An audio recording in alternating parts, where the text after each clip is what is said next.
My name is Prophet Amos James. I come from Abuja, and my testimony goes like this. Last year, I came here for some challenges I was having, both in my life and in my ministry. What actually happened was that there was a woman here back in Abuja, which happened to be somebody I was working with. A daughter of mine in the ministry connected me to her. She has properties in Abuja, so I happened to be a manager of her properties, because she said she was looking for a trusted and a reliable person.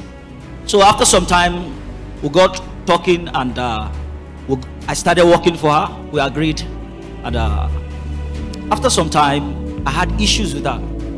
The issue I had with her was that there was something she wanted me to do that was not of God, and I refused to do it, knowing the fact that I am a child of God, not just a child of God, but a prophet of God. So I vowed never to do it. And I noticed some moves she was making. So one day she came to the office, and she told me some certain things, and I disagree, and I told her I will not do. So along the line, we had issues that day. So I told her I'm not working again, and I left the office.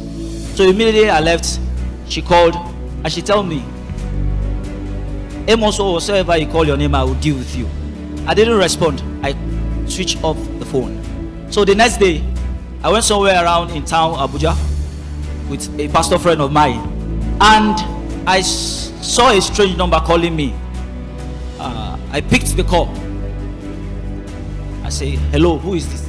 I say, my name is so person. I don't want to call the name for security purpose. From commissioner's office. I said, okay. He said that there are petitions filed against you. Please, we want to see you. I said, okay. Can you come? That was on Wednesday. Can you come on Thursday?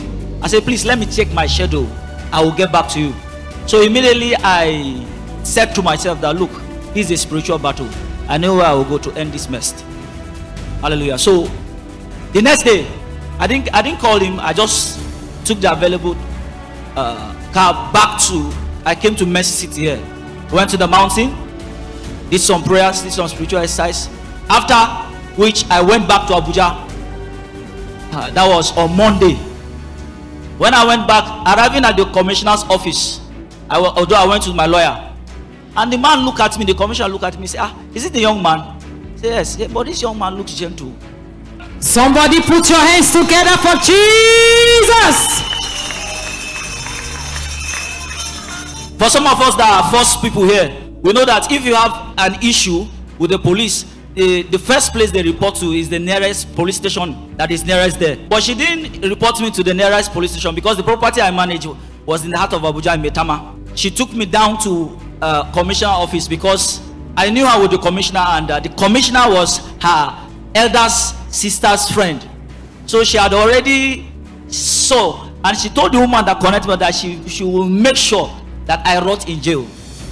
But when the commissioner saw me, he looked at me, he smiled. He smiled again. He said, okay, don't worry. This case is over. Come on, somebody celebrate Jesus for good. This is wonderful.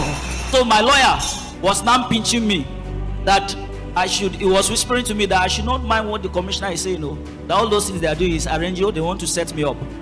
So her lawyer came again. He looked at me. He said, are you really the Amos? I said, yes. He said, but I've not seen you before, but the first time I saw you, I like you. But don't worry, this case will fight for you. Not my lawyer, our lawyer. They kept posting me, go, come. One fateful day I went there. They say, in fact, there is no case here. Go. That's how I left. Hallelujah. Somebody celebrate God for real. Christ Mercyland. I bring our solution and power. My name is James Emmanuel. Just stand beside me is my junior brother, James Rukewe. We are from Delta State, Nigeria. My testimony goes like this. Last week, Friday, I was coming from Asaba to Warrior to come and see my parents as usual. So when I was coming on the way, we got into an accident when I was coming. And before I left home, I ministered this perfume I opportunity to get as a partner in the church. Before Kwale and Zoro, that middle there, when we were coming, the first time before the tire of the car get busted, the car was waving. But we told the driver, sir, please slow down a little bit, because I didn't understand what was going on.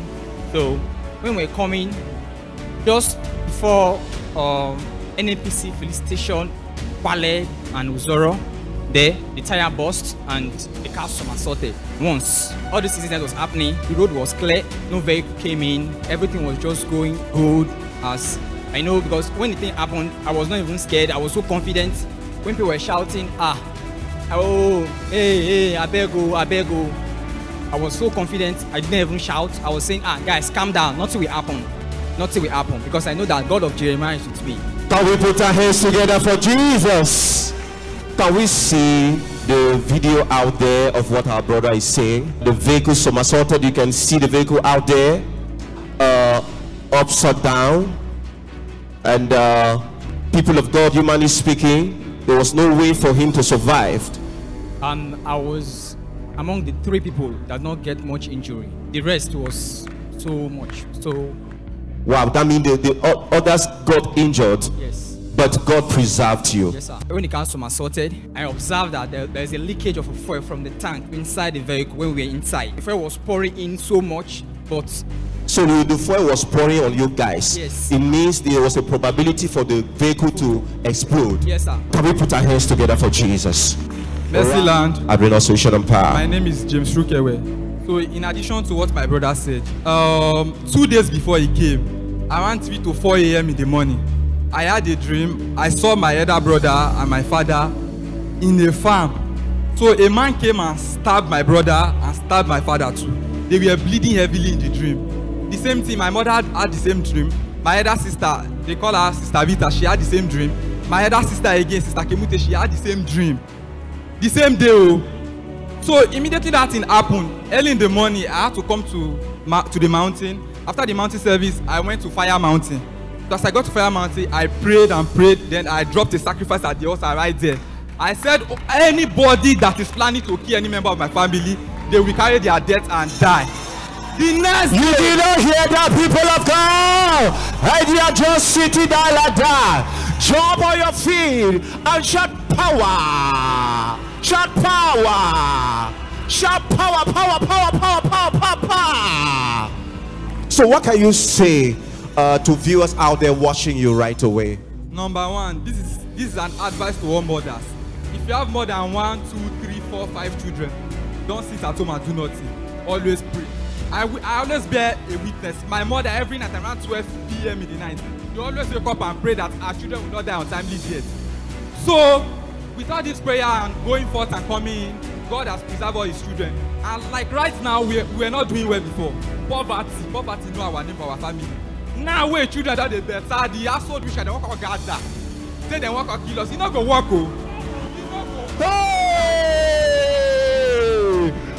Touch your neighbor and say you no go war. Tell your neighbor say you no go war. Because I have the God of my father with me. Come on, can you jump on your feet and demonstrate that to your neighbor? I have the God of my father with me.